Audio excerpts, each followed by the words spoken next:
Shalom, Bapak Ibu Saudara yang dikasihi dan diberkati oleh Tuhan kita Yesus Kristus.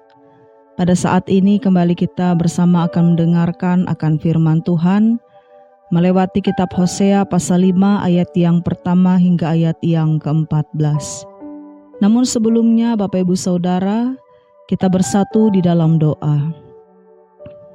Tuhan Yesus, kami datang di hadapan-Mu dengan hati yang rindu untuk mendengarkan suara-Mu. Kami memohon Engkau sendiri yang berbicara kepada kami melewati firman ini. Tolong kami ya Tuhan, supaya kami tidak hanya mendengar dengan telinga, tetapi juga memahami dengan hati dan mau taat dengan hidup kami.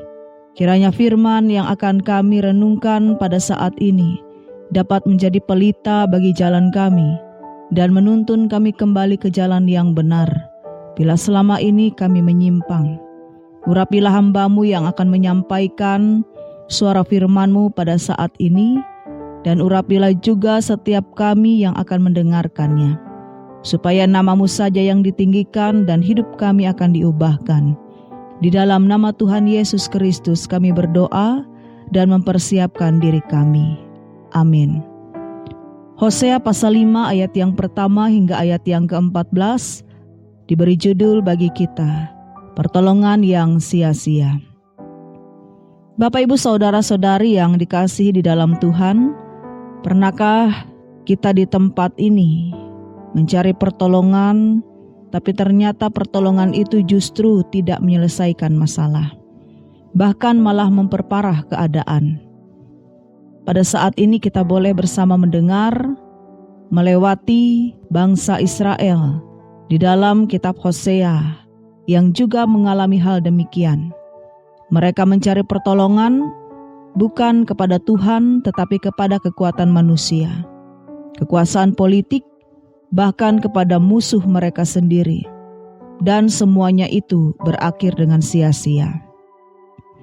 Melalui Hosea pasal 5 ayat yang pertama hingga ayat yang ke-14, Tuhan menegur umat-Nya yang terus-menerus menjauh darinya.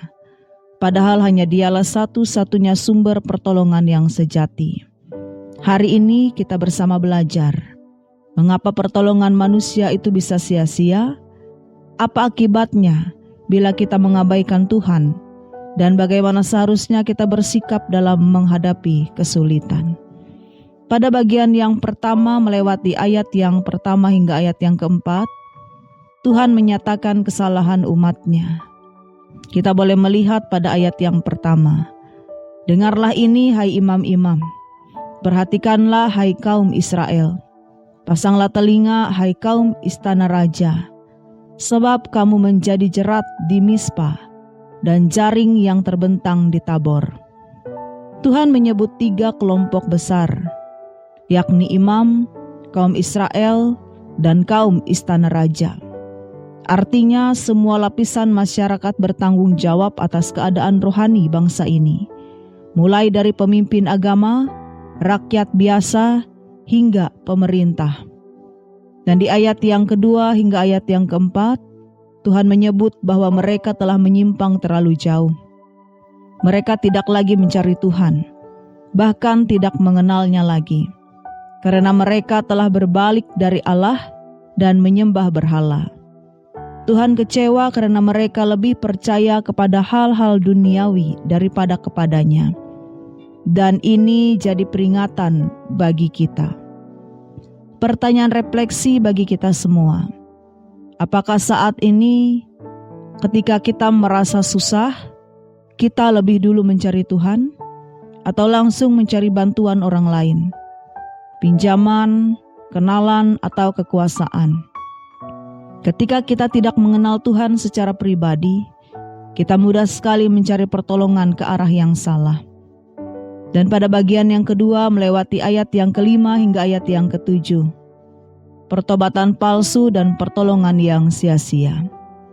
Di ayat yang kelima Tuhan berkata, kecongkakan Israel nyata menjadi saksi melawan dirinya, dan Israel dan Efraim akan jatuh karena kesalahannya, dan Yehuda pun akan jatuh bersama-sama mereka. Bangsa ini penuh kesombongan, tidak mau mengakui kesalahan, Bahkan saat mereka datang membawa korban ke hadapan Tuhan, Tuhan tidak berkenan menerima. Mengapa hal demikian?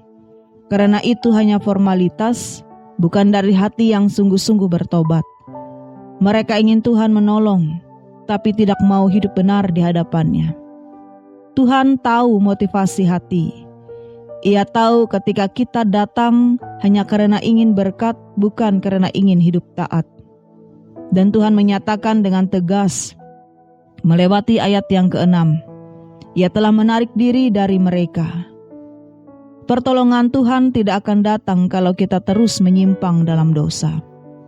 Bapak Ibu Saudara yang terkasih di dalam Tuhan, ilustrasi sederhana bagi kita, seperti anak yang hanya datang kepada orang tuanya kalau butuh uang, bukan karena rindu yang sesungguhnya. Lama-lama orang tua pun bisa merasa disakiti, apalagi Tuhan yang Maha Kudus. Bagian yang ketiga, melewati ayat yang ke-8 hingga ayat yang ke-13. Ketergantungan kepada bangsa asing, bukan Tuhan. Ketika mereka dalam kesulitan, bukannya bertobat, bangsa Israel malah mencari pertolongan ke Asyur, musuh mereka sendiri. Dan pada ayat yang ke-13 itu berkata, ketika Efraim melihat sakitnya dan Yehuda melihat lukanya, maka Efraim pergi ke Asyur dan mengirim utusan kepada raja yang agung. Tetapi ia tidak dapat menyembuhkan kamu dan tidak dapat menyembuhkan lukamu. Ini inti dari pertolongan yang sia-sia. Mereka tahu mereka sedang sakit, baik secara rohani maupun secara nasional. Tapi mereka tidak mau datang kepada Tuhan. Mereka malah berharap kepada kekuatan militer Asyur, tapi Tuhan berkata, tidak ada yang bisa menyembuhkan luka itu kecuali Aku. Bapak Ibu Saudara, saudari yang terkasih di dalam Tuhan, berapa kali kita lebih percaya pada koneksi, tabungan, teknologi, atau bahkan paranormal untuk menyelesaikan masalah hidup kita. Saat kita mencari di luar Tuhan, kita sedang mempermalukan iman kita sendiri. Itu bukan iman, tetapi itu keputusan yang tersesat. Pada bagian yang keempat, melewati ayat yang ke-14, Tuhan menjadi seperti singa. Pada ayat yang ke-14 ini sangat mengerikan, tetapi bagian ini menjadi penting.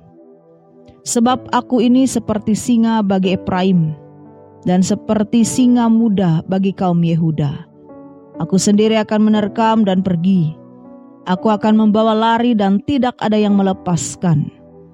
Karena mereka terus menolak Tuhan, maka Tuhan turun tangan langsung menghukum mereka. Bukan untuk membinasakan, tetapi agar mereka sadar dan kembali kepadanya. Terkadang Tuhan izinkan kita jatuh, kehilangan, atau dihukum bukan karena Tuhan tidak peduli, tetapi karena Tuhan ingin kita pulang. Kalau tidak, kita akan terus menyembah hal-hal yang sia-sia.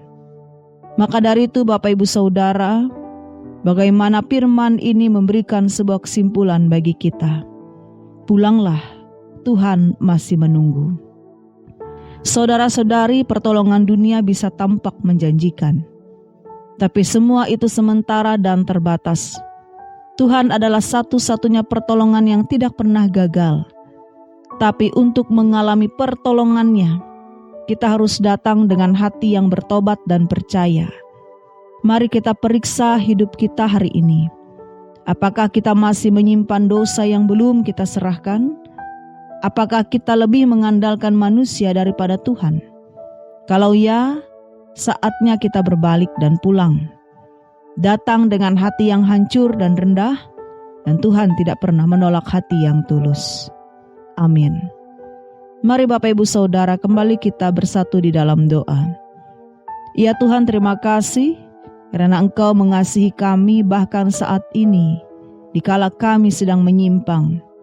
Ampunilah kami Tuhan, karena sering kali kami mencari pertolongan yang sia-sia kepada hal duniawi dan bukan kepadamu.